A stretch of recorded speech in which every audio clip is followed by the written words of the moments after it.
There's this huge paradox right at the heart of peacemaking. We're often told that giving a region more self-rule, more autonomy, is the key to stopping a civil war. But what if, in a country's most fragile moment, that's the very thing that actually lights the fuse?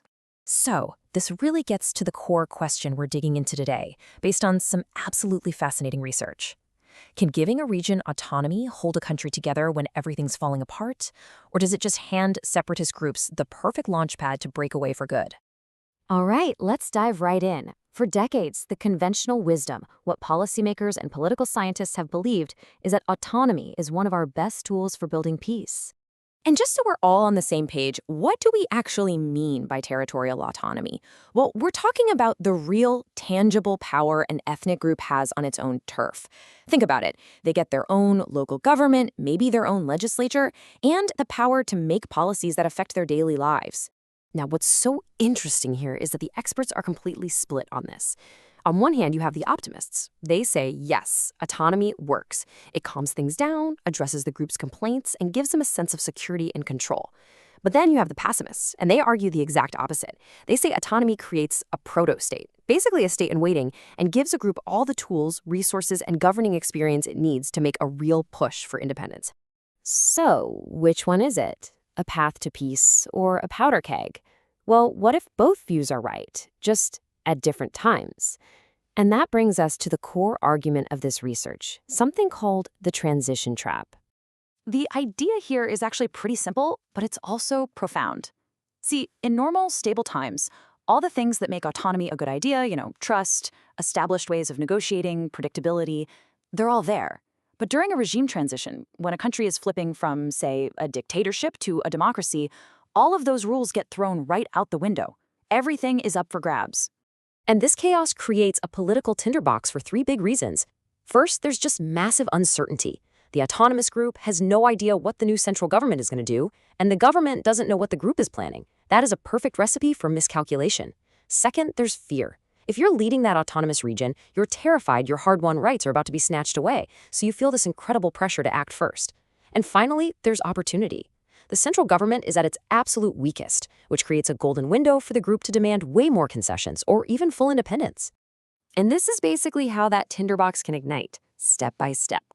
It often starts with the autonomous group mobilizing and demanding more power. Then, the new shaky government has to respond. Do they give in or do they say no?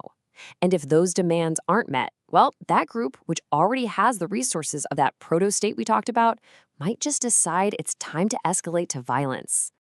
Okay, so that's the theory. And it sounds pretty convincing, right? But does the actual evidence, the data from around the world, back it up? Let's take a look.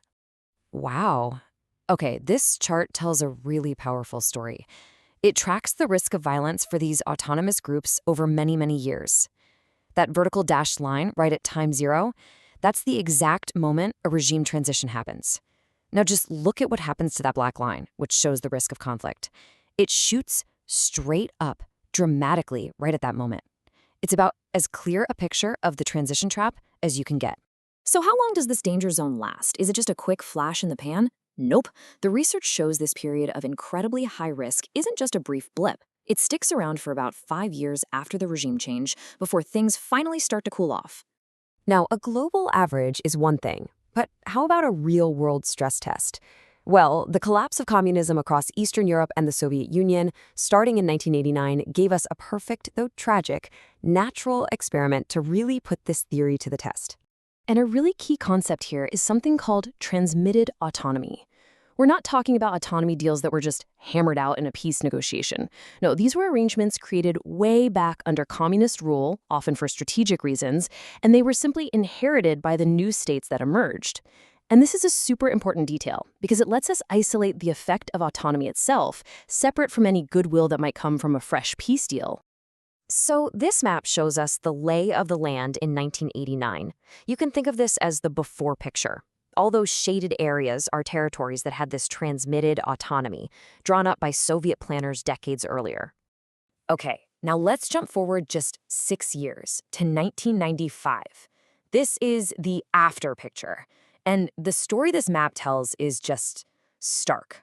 So many of those same regions that had inherited autonomy, We're talking about places like Chechnya, Abkhazia, Nagorno-Karabakh.